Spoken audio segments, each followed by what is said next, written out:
value, opportunity. Fundamental in the United States, right?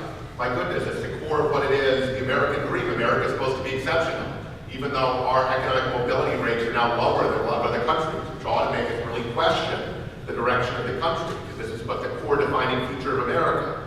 Conservatives say this about opportunity. I'm giving you their value, fundamental value that underlies all of their policy claims.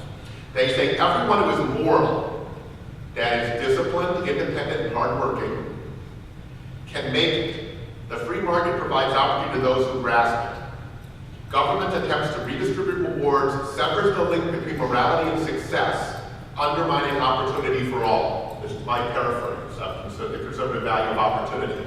So you do positive harm when you try to help people, unintended consequences. What you really need to do is to make people disciplined, independent, hardworking, and moral, and the moral people will be rewarded. So the underlying notion here, which actually, what was his name? Herman Cain actually said it when he ran for president. Herman Cain actually said that if you're poor, it's your fault. But that is the philosophy. That's the philosophy. And so if you're not doing well, it's your fault. If you're doing well, it's because you're moral.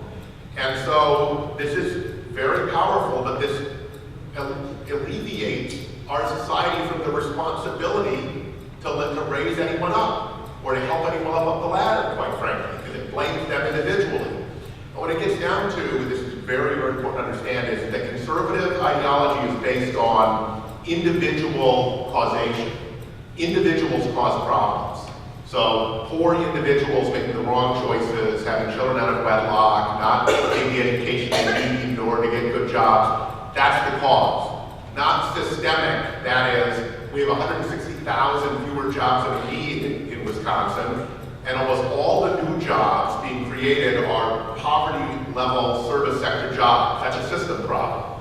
So when we talk about systems, then conservatives talk maybe from causation, and that works because it's clear, and it's concise, and it speaks to people, right?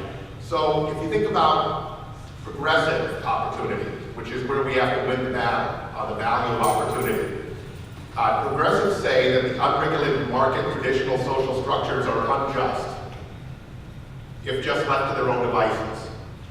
Only democratic government can ensure everyone has the opportunity to live with dignity and pursue their full potential by prohibiting discrimination and expanding the positive conditions necessary for everyone to move up and prosper. So we know if a kid born in poverty, and by the way, if you're black, you're 4 times more likely to grow up in poverty than if you're white in Wisconsin, then you do not have a fair shot at the American dream unless we create certain structures, certain positive structures that make that possible. And we're undercutting those right now. And so again, it's an argument that's harder to make, a values position that's harder to make.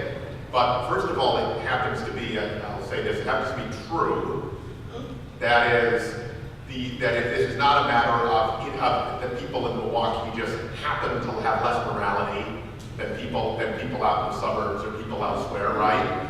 And second, if we do it right, we ought to be able to speak to people very directly and compassionately and point out that we as a society owe something to each other to create opportunity. All of those values are there. We're just not doing enough to build them up. We've lost too much ground.